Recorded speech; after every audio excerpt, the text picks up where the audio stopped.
welcome back to my channel. Happy Sunday and happy Mother's Day to all you moms out there. Shout out to everyone. Also, all you pet moms out there like myself who have to say things that you'd never thought you'd say, such as stop licking your brother's butt.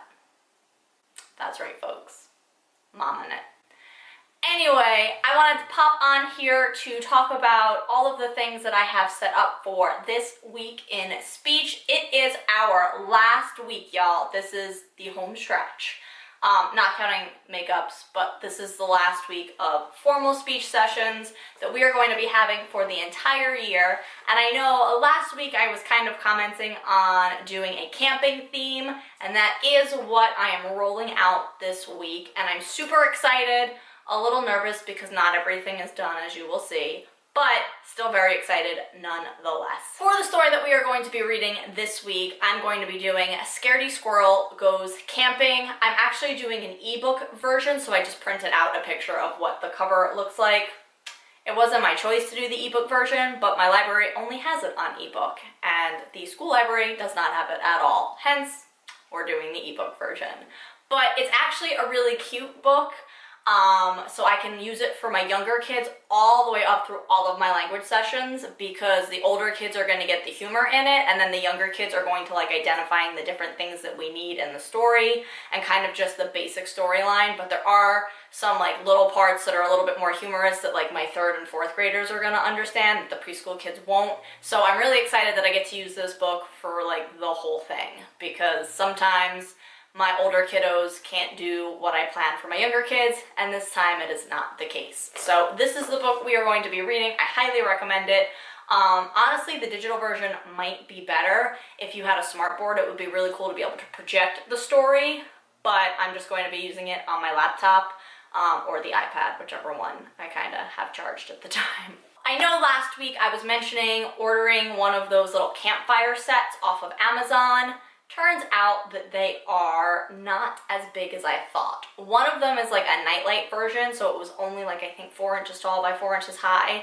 And the other one that I found, which was perfect and would have been perfect had it not been a village fireplace for like the tiny little like Christmas villages. Yeah, it was like 1/4 of an inch tall. So it looked really great, but it was in the palm of your hand. So I had to scratch that idea.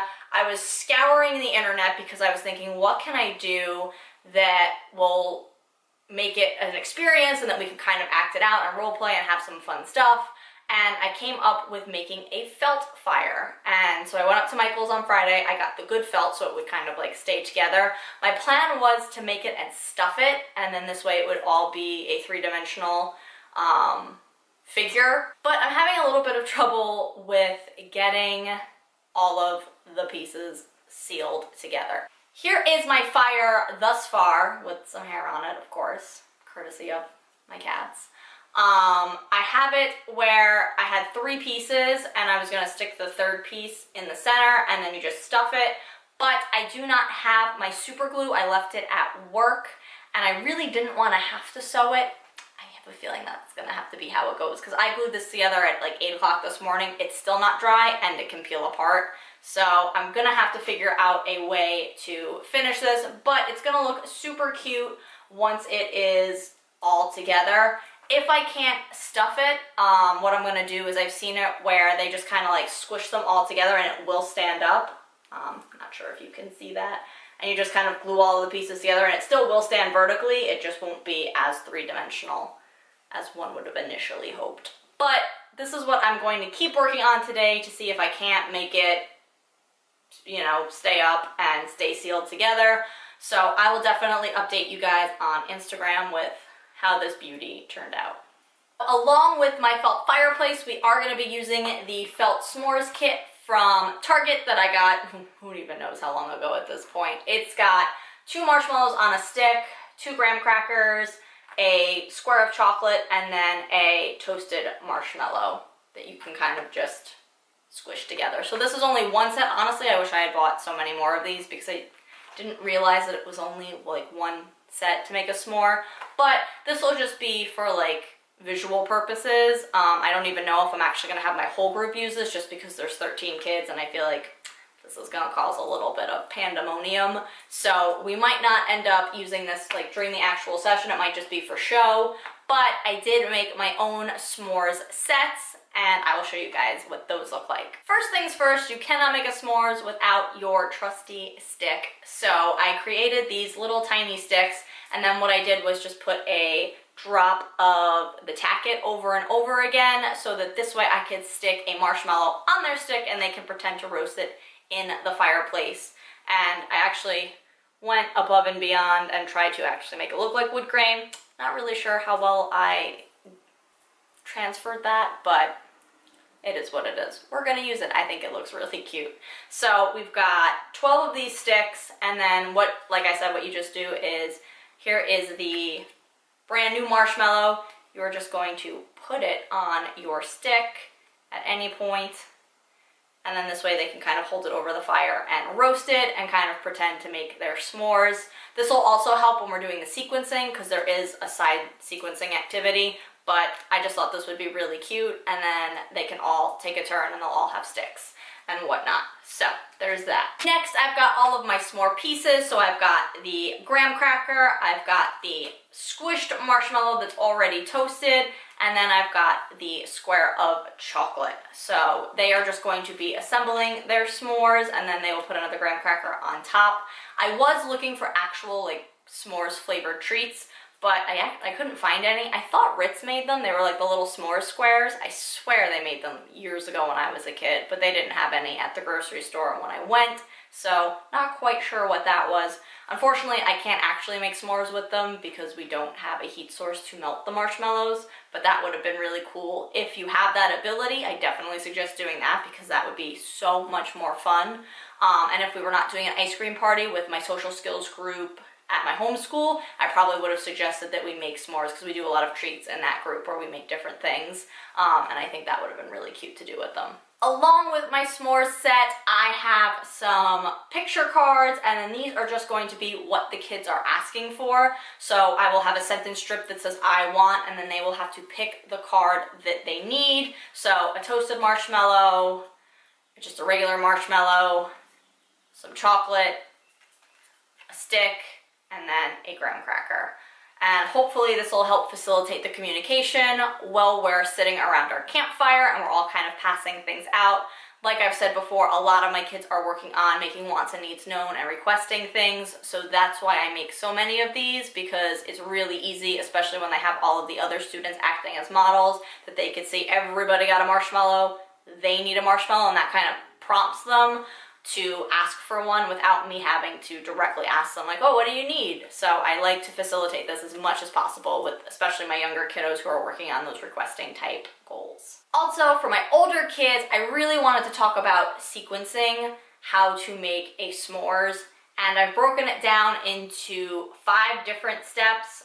You could break it down into more. I just want to give them like that basic bottom line understanding of the different steps and what comes first, what comes next, then finally, and things like that. So we have put your marshmallow on a stick, roast the marshmallow, put marshmallow on top, put chocolate on the graham cracker, and then put graham cracker on top. So what I'm gonna do is I'm gonna mix these all up, and we're gonna have a discussion about how different things work and how we have to sequence them. So can I put my whole s'mores together and then roast it? No, that wouldn't make sense. And just kind of different scenarios like that. And then also for my older kids that are doing problem solving, I just have some old situational cards that I can kind of tweak to fit for a campfire theme. So things like if you run out of marshmallows, or there aren't enough sticks, or your stick is dirty and gross and you don't want to toast your marshmallow on that. That always happens to me. Does that ever happen to anybody else? I've never actually been camping, but even at bonfires, the sticks are always really gross, and I question why I want to put my marshmallow on it. That's just me. I don't know. I'm not super outdoorsy. Maybe somebody can explain it to me down below. I like my pre-made s'mores. Anyway, so a lot of those kids are going to be working on problem solving, and I feel like camping in itself is just all about problem solving, because you're in the elements, you're in nature, you cannot predict what'll happen. So things like, what happens if it starts to rain? Or, you know, what happens if your fire won't light? Like different things like that, and that'll kind of really give them a little bit of a challenge, because a lot of my kids probably haven't been camping, and I just want to see like what they think they would do, and then we can kind of talk about the different things. We can look at the supplies in the story, because the way Scaredy Squirrel Goes Camping kind of breaks it down as they like, it's like almost like a graphic novel, I feel like, where it's just like different lists of things and then a few pages of the story, but then like there's a map. So I think we can definitely use the story to help us with our questions. And the thing is, a lot of my older kiddos are taking their state tests these next 2 weeks and this past week, so it's just hit or miss if they're even around. If they finish their test and they're ready for speech, that's awesome, but a lot of the times the case was that they were still testing when I went to go down to pick them up, so obviously cannot pull them from a state test. They have to finish that. But everyone who is available will be doing the sequencing cards. And then also, like I said, I might even make it into a little bit of a game similar to Burger Boss, where we won't have any recipe cards, because the s'mores is the s'mores is the s'mores. I'm pretty sure there's only like one way to make them. I guess you could put more marshmallows or chocolate on, but basically we'll just answer some questions and then they have to collect the pieces to make their s'mores. So that could be a very cool activity.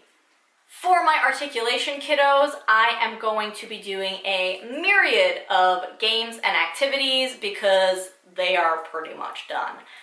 Half of them really liked Toss Across last week, so I may just kind of run that through with them.